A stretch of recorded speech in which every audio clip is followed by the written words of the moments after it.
Hey guys, today we're going to be proving congruence of right triangles. So our first step in our exploration is to draw angle A on some patty paper or trace it on some paper that you have. I've already copied it over here. So the next part is to trace the shorter segment onto the ray of the angle with endpoint A on the vertex. So basically we're going to trace this so it's over this ray so the A's match up. So when you trace on your patty paper, it'll look something like this. Next, we want to line up the other segment so that endpoint B overlaps B on the first segment so that the other ray of the angle would intersect C if it were extended. So basically, we're going to take this endpoint B, line it up with this endpoint B, and we're going to extend it this way to where C would be up here, and this ray would extend through point C had this ray be extended. So let's try and do that. I'm going to move this over, line up my B's, and then rotate it. Okay, so my B's are now lined up. I got my C as close as I could above the ray. So if this ray were extended, it would intersect C and form a right triangle. So if we were together, you would compare your triangle to your neighbor's and look to see if they are the same. And I bet you guys know by now that they already would be the same. This is going to lead us to the hypotenuse leg theorem. So if the hypotenuse and one leg of a right triangle is congruent to the hypotenuse and one leg of another right triangle, then the two triangles are congruent. Let's take a look at an example where we could use a hypotenuse leg theorem to support that triangles are congruent. So notice that we have a 90-degree angle, and then I know that this leg is also congruent to this leg. Notice that there is a shared side in the middle, so because of reflexive property, I know that segment BN is congruent to NB. So if we look at this now, we have a side, and an angle. But remember, side angle, that is not a congruency theorem.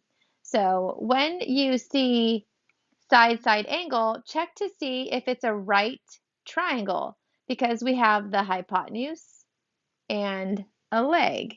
So I can use the hypotenuse leg theorem.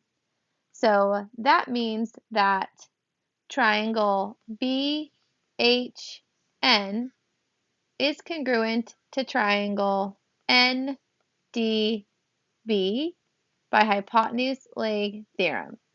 So let's go over some of these because just because you see a 90-degree angle right here, it doesn't necessarily mean it's going to be hypotenuse leg.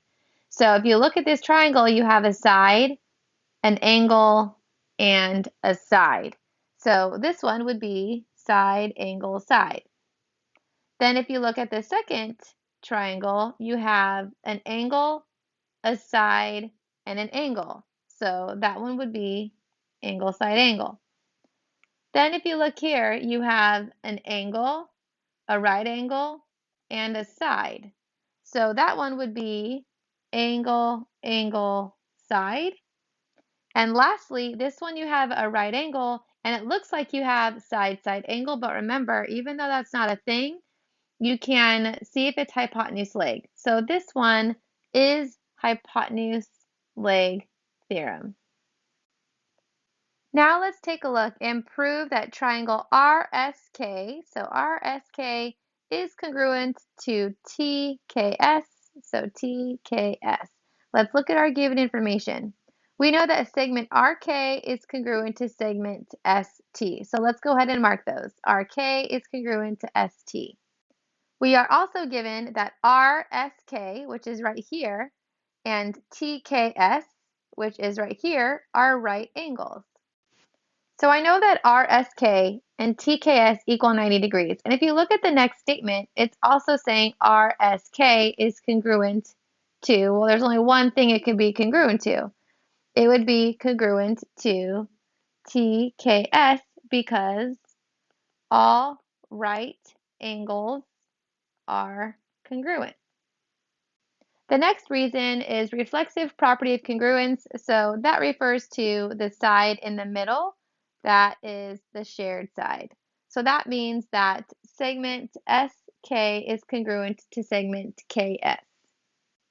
So if we look at what we have a right angle, a leg, and a hypotenuse on one triangle, and then a right angle, a leg, and a hypotenuse on another triangle, and this hypotenuse are both congruent.